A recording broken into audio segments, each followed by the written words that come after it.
Good morning students. तो इसके पहले जिस घटक की हमने शुरुआत की थी वो घटक है व्याकरण, और व्याकरण में हमने जो उपघटक चालू किया था जिसका नाम है वर्ण विचार। तो शुरुआत में हमने वर्ण विचार मतलब क्या, तो शुरुआत में वर्ण किसे कहते हैं, इस वर्ण की संज्ञा हमने देखी हुई है कि वर्ण किसे कहते हैं। तो वर्ण क्या है कि जो हम भाषा बोलते हैं, भाषा यानी आप अंग्रेजी भाषा बोलते हो या फिर हिंदी भाषा बोलते हो, तो अंग्रेजी भाषा में आपने कौन से वर्ण सीखे हैं, जैसे कि ABCD ये वर्ण हमने देखे हुए हैं।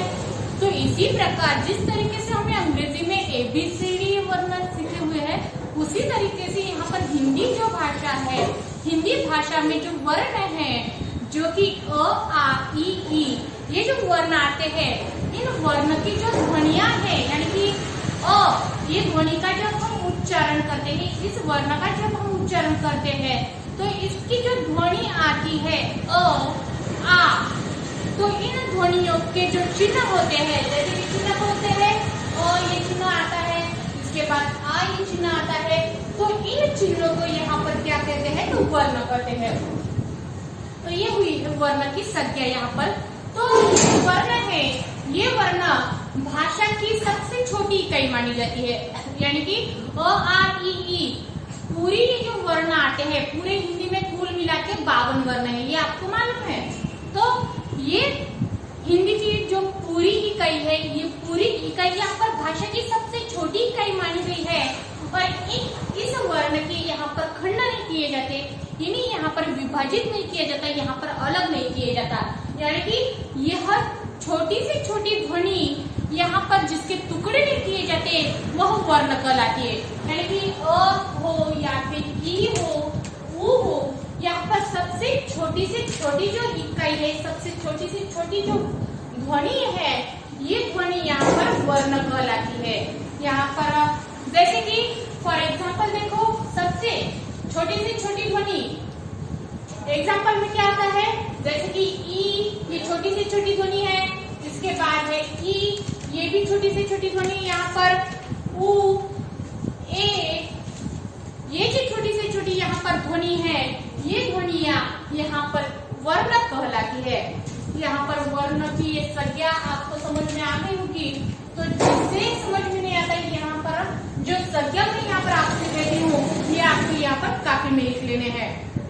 तो वर्ण क्या है कि भाषा की जो मूल ध्वनि है, इस मूल ध्वनियों के चिन्ह को यहाँ पर वर्ण कहा जाता है। यह हमने इसके पहले इस पीरियड में देखा हुआ है। और जैसे कि स्वर हमने देखे हैं, अ आ इ ई ये स्वर है, जिसके बाद अयोगवाह, अयोगवाह यानी जैसे कि अ आ इ ई उ ए ऐ उ रू ए ऐ ओ औ, ये क्या है, ये पूरे स्वर है, 11 स्वर है पूरे। और अब अहा, ये क्या है, दो आहा, ये स्वर में भी नहीं आते और ये व्यंजन में भी नहीं आते। आहा ये स्वर में भी नहीं बैठते। तो स्वर कितने हैं, पूरे कुल मिला के 11 स्वर है। तो यहाँ पर ये जो है और ये जो आहा है, तो ये क्या है, तो ये आते हैं अयोगवाह में, अयोगवाह। तो ये अयोगवाह क्या है, नया शब्द लगता होगा आपको, ये अयोगवाह क्या है बाबा। तो अयोगवाह क्या यानी अनुस्वार और जो विसर्ग आता है, अनुस्वार यानी यहाँ पर अ के ऊपर जो टिम्ब दिया हुआ है, इस टिम्ब को अनुस्वार कहते हैं। और अहा, अ के बाद जो 2 डॉट दिए हुए हमने, इसे विसर्ग कहते हैं। और इस अनुस्वार और विसर्गों को यहाँ पर क्या कहा हुआ है, तो इसे कहा हुआ है यहाँ पर अयोगवाह। तो अयोगवाह मतलब जो कि व्यंजन में भी नहीं आते हैं और ये स्वर में भी नहीं बैठते हैं। तो ये अयोगवाह पूरे 2 है, आहा। और व्यंजन, व्यंजन कौन से है, क ख ग घ। व्यंजन मतलब क्या, जिसके नीचे, जैसे कि क ख ग, तो ये क्या है, व्यंजन है। परंतु जब हम इस क का उच्चारण करते हैं तो क कौन सी ध्वनि आती है, क, अ ध्वनि आती है ना। तो यहाँ पर क प्लस अ, कौन सा वर्ण बना हुआ है,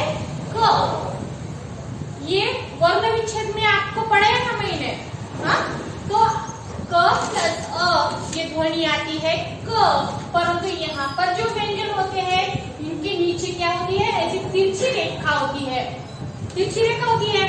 तो ये पूरी हल्के से हम इसका उच्चारण करते क, तो यहाँ पर जिसके नीचे तिरछी रेखा होती है उसके अंदर ये ध्वनि नहीं आती, जबकि यहाँ पर जब तिरछी रेखा यहाँ पर नहीं होती है तो यहाँ पर अ की ध्वनि आती है, परंतु यहाँ पर कोई तिरछी रेखा नहीं है तो यहाँ पर क्या है, क, हलंत कहा गया है। इस तिरछी रेखा को क्या कहा हुआ है, यहाँ पर हलंत का उच्चारण यहाँ पर किया जाता है।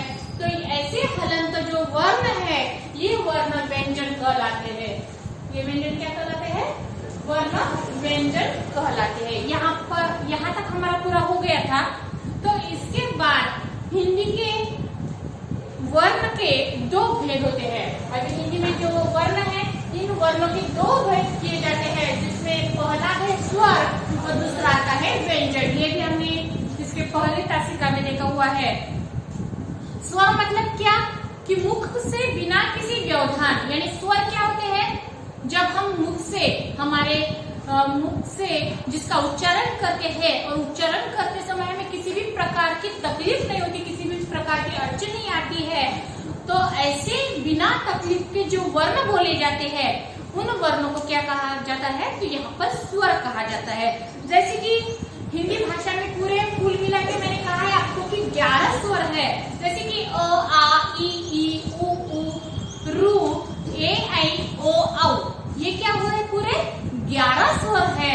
जैसे कि अ आ इ ई, हम जब उसका उच्चारण करते हैं तो हमें किसी प्रकार की अड़चन आती है क्या, बोलते समय नहीं आती है।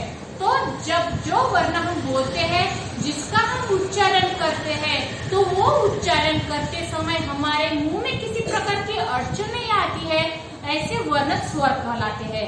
आगे ध्यान में, तो ये जो संज्ञा मैं आपसे कहती हूँ तो ये इसे आपको कॉपी में लिख लेना है, आपकी नोटबुक में आपको इसे लिख लेना है। तो ऐसे स्वर के जो भेद है ये भेद 3 प्रकार के हैं। ये भेद भी हमने देखे हुए हैं, जिसमें पहला है ह्रस्व स्वर, ह्रस्व स्वर, इसके बाद आता है दीर्घ स्वर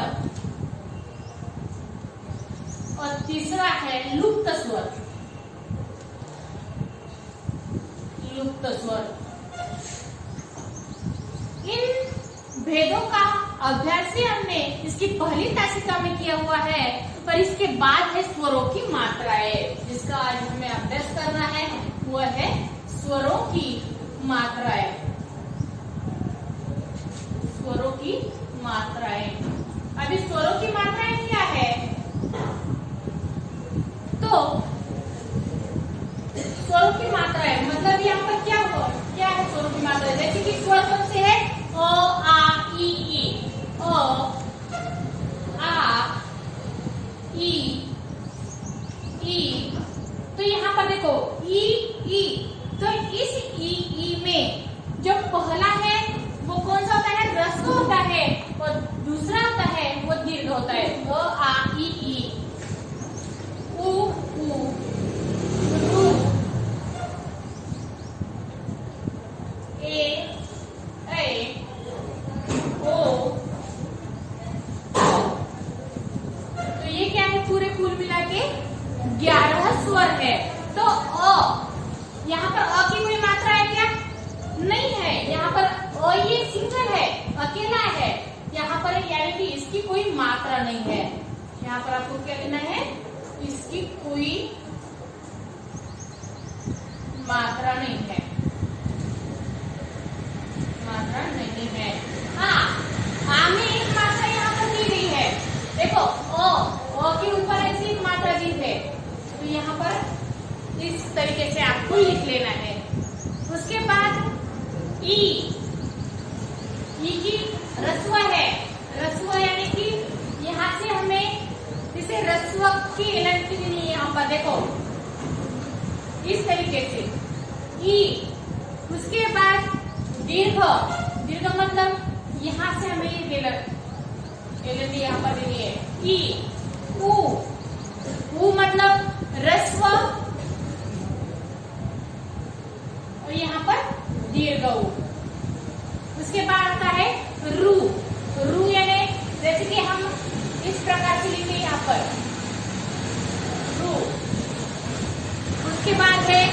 ऐ।